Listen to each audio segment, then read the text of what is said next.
ఆ! అవును. ప్లస్ ఇప్పుడు కొత్త కాన్సెప్ట్ ఏమొచ్చిందంటే మేబీ రేపు ఎలక్షన్‌లో ఇక్కడ కూడా హామీ ఉంటదేమో.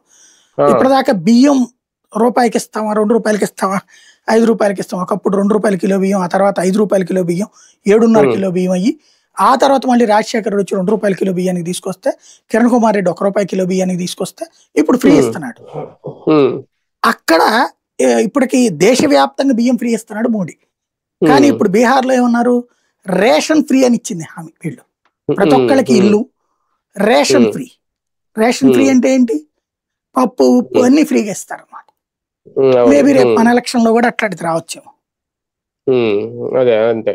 ఒక రకంగా 29 వరకు ఇట్లా ఉంటాయి. మేబీ 34కి డైరెక్ట్ గా మీ ఇంటి దగ్గరికి అన్నం ప్యాకెట్ పంపిస్తామని చెప్పొచ్చు. అంతేనా?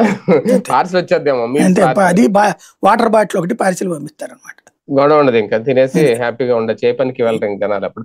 కానీ ప్రత్యర్థి బలంగా ఉన్నప్పుడు, అంటే ఇప్పుడు అక్కడ ఐఎన్డిఏకి ఎన్డీఏ ఆ బలం ఆల్రెడీ వాళ్ళ కూటమి అధికారంలో ఉండడం, ఇదంతా చూసినప్పుడు వీళ్ళకి ఎలాంటి హామీలు వస్తున్నాయా? రేపొద్దున మనకు కూడా అందుకే రిపీట్ అవుతుంది అలాంటిది? అట్లేం లేదంటే, ఎప్పుడు ఒకసారి పోటీ బీన్ అయ్యాక ప్రతిసారి ఉంటుంది. ఇప్పుడు మొన్ననే 10,000 రూపాయలు ప్రతి ఒక్క మహిళకి వేసాడు నితీష్ కుమార్. వీళ్ళు 30,000 అందుకని పెట్టారు ఆఫర్. ఈ పోటీలు సహజంగా ఉంటాయి, నడుస్తూనే ఉంటాయి. మనకు ఆల్రెడీ జరిగిపోయినాయి. నవరత్నాలు ఆయన పెట్టాడు కాబట్టి సూపర్ 6 అన్నాడు. ఆచరణలో ఎవడు అమలు చేస్తాడని దాని మీద ఆధారపడుతుంది. అక్కడ నితీష్ కుమార్ అమలు చేస్తాడా, లేకపోతే ఈయన అమలు చేస్తాడా, తేజస్వి ఎవరిని నమ్ముతారని దాని మీద డిపెండ్ అయి ఉంటుంది అక్కడ. కానీ ఇక్కడ పాపం జగన్ గారు అమలు చేసినా సరే ఆయనకి మళ్ళీ అధికారం ఇవ్వలేదు ప్రజలు. మరి అది ఆయన బ్యాడ్ లక్ అనుకోవాలేమో. రైట్, చూద్దాం. మొత్తానికి మరి కొద్ది రోజుల్లో బీహార్ ఎన్నికలు జరగబోతున్నాయి.